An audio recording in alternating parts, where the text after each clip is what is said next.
slide. This is 6 months after I started the drugs. Very noticeably, I started to get anemic and pale right away. And as the years went on, I started having other little side effects that my doctor kept assuring me, that's because you have full-blown AIDS. He said it's HIV disease. And they never once told me that any of the things I was experiencing could possibly be coming from the drugs. I had full-blown AIDS, even though I was not sick with any opportunistic infection.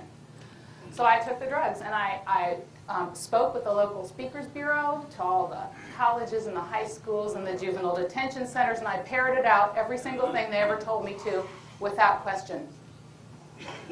Next slide, please. That was me after 4 years on AZT, 3TC, and Crixivan. Still very anemic, and I was losing a lot of hair at that point in time, along with a very distorted body. What happened was we never questioned anything. We never knew there was another side to the AIDS debate. And I faithfully took these drugs. I don't think I missed a dose maybe 5 times in 11 years.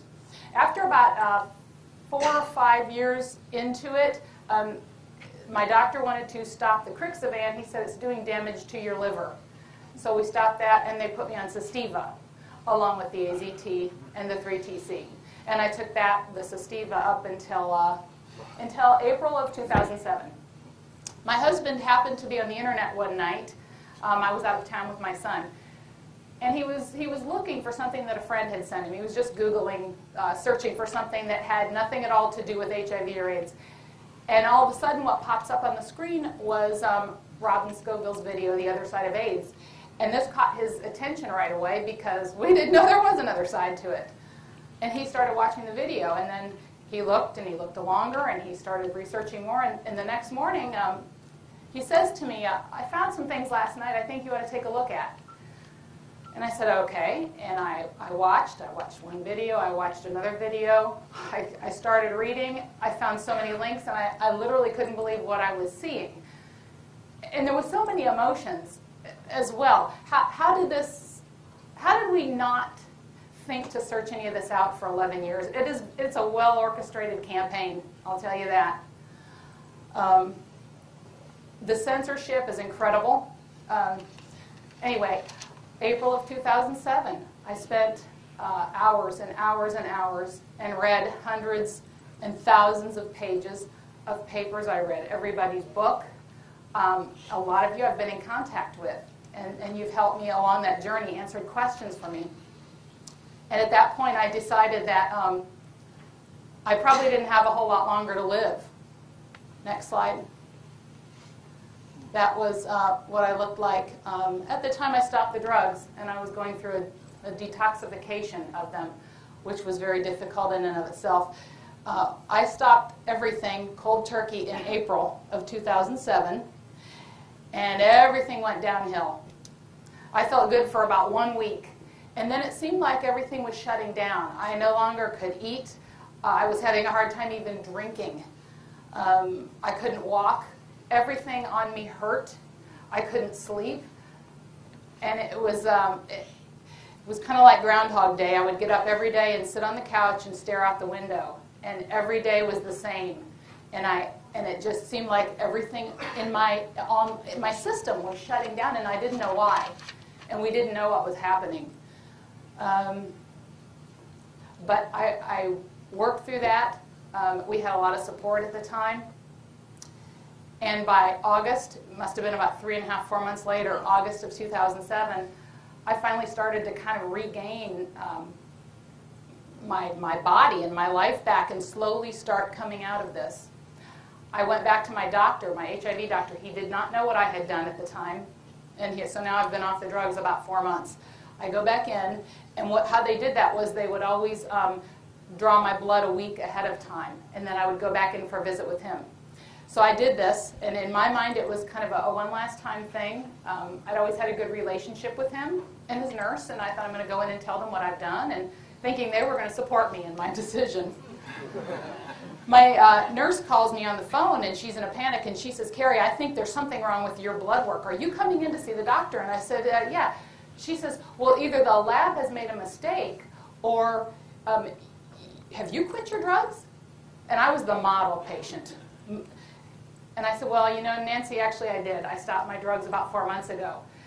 She says, well, your T-cell count is now down to 97. Thank you. And it had never been very high. 11 years on the drugs, it was never much higher than 200, 250. But now it was 97. And the viral load was up to 135,000. That had been undetectable for 11 years. So all of a sudden, things were out of whack. And she said, okay, we'll see you when you come in. I go in a week later, and he's angry. And he walks in the room, and he sits down in the chair, and he crosses his arms, and he glares at me. And I said, this is what I've chosen to do. And I said, and I had brought some folders and things with me. And I said, did you know any of this information existed? I said, were you aware of any of the controversy around this?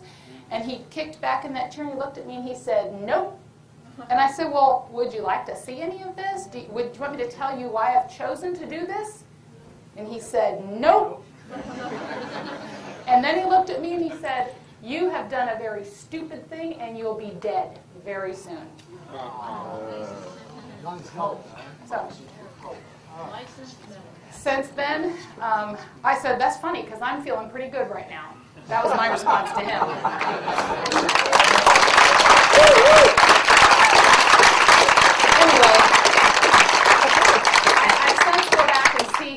On my year anniversary of quitting the drugs, I went back in April of 2008, and I took him a goodie bag. And then I went back this past April. He wasn't around, but his nurse was not really happy to see me anymore. I thought they were going to be really happy to see me each year. They're not. What are you going to do? So anyway, I've now been off the drugs for 2.5 years. I feel like I've completely regained my health. Next slide, please. The next couple of pictures are all from this past year. You know what? What I want to know is who's in denial, because I'm highly offended by that word, especially when you see what I went through and what I look like. Next slide, please. And how I feel now. So to be called a denialist is so dangerous.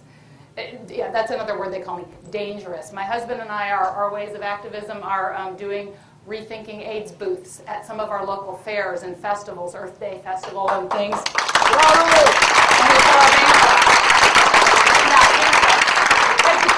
we get a lot of people come through the tent, and we did this a couple weeks ago, was our last one.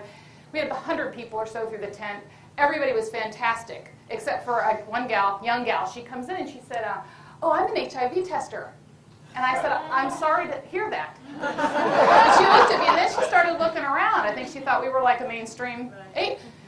And so we got into it a little bit, and there's a crowd that's forming, and they're all listening, and she's getting angrier and angrier. And she's asking questions, and I'm saying, do you tell, you know, when you give these people these tests, do you tell them all these 70 conditions that will cause a positive test? Do you say this? Do you say that? And she didn't have any answers for anything.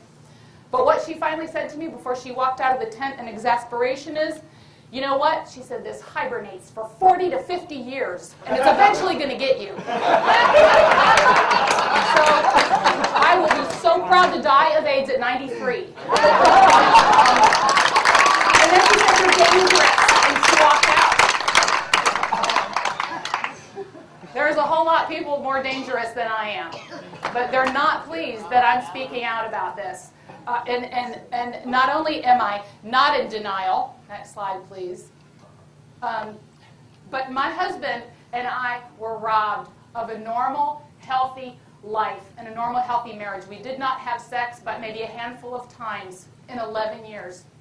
And my children were robbed of a young and healthy mother. So I will not be quiet. I will not go quietly.